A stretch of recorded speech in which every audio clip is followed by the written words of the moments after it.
होता है left over खाने। इसमें बोटियाँ सारी चावलों के नीचे दबी हुई होंगी। और ये बन रही है चाय, और ये हमें डराया जा रहा है कि बहुत बर्फ़ आ रही है। इतना शोर मचाते हैं, होता कुछ भी नहीं है।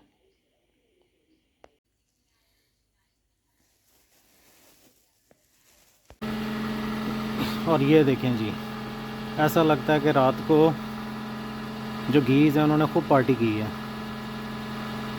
ये ईस्ट साइड है, सूरज निकलने की ट्राई कर रहा है, शाम तक बर्फ़ आ जानी है। तो ये बर्फ़ के लिए मेरा स्टैंडर्ड प्रोसीजर है। मेरी जो टैंक है वो भी हाफ से कम है, तो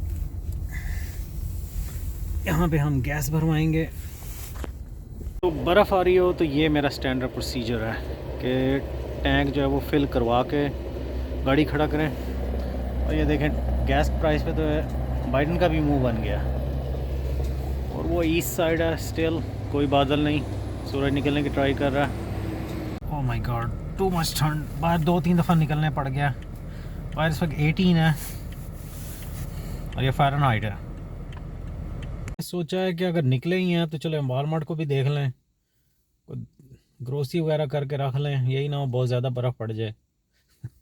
मजाक कर रहा हूँ, कोई इतनी बर्फ़ नहीं पड़नी, लेकिन वीकेंड है तो यही इसी पे ग्रोसरी हो सकती है। ये तो वालमार्ट तो खाली लग रहा है, तो ग्रोसरी लग रही है कि बस इतनी ही मिलेगी, बाकी तो खाली पड़ा। खुद ही उठाओ, खुद ही पैक करो, खुद ही पे करो। और ग्रोसरी करके निकल आए हैं, वो बादल आना शुरू हो गए हैं। मोहल्ले के बच्चे टेस्ट करते रहे हैं कि पौंड जो है वो सही तरह जमा है कि नहीं जमा।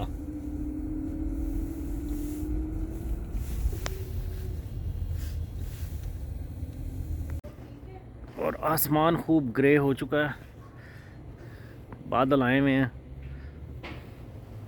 देखें क्या बनता है। कि जनाब बर्फ़ स्टार्ट तो हो गई है, अब देखें रात को क्या बनाती है। अभी इतनी तेज़ नहीं हो रही, हाँ तकरीबन हो ही रही है। ओवरनाइट होगी तो पता चलेगा कि कितनी पड़ती है। रात के 2 बज रहे हैं और ठीक ठाक स्नो पड़ ही गई है, शायद 3 इंच। ये काफ़ी होती है कि लोगों के जो है ना दिमाग आउट हो जाए। तो 24 घंटे गुजर चुके हैं। कल हम इस वक्त गए थे वालमार्ट वगैरह, और इतनी बर्फ़ तो नहीं पड़ी, बड़ी मुश्किल से शायद गाड़ी के ऊपर 2 इंच ही हो, नीचे भी इतनी नहीं लग रही, सारी उड़ गई है। तो तूफ़ान जो था वो कोई इतना बड़ा तूफ़ान नहीं था इस तरफ, वो सारा ईस्ट को निकल गया।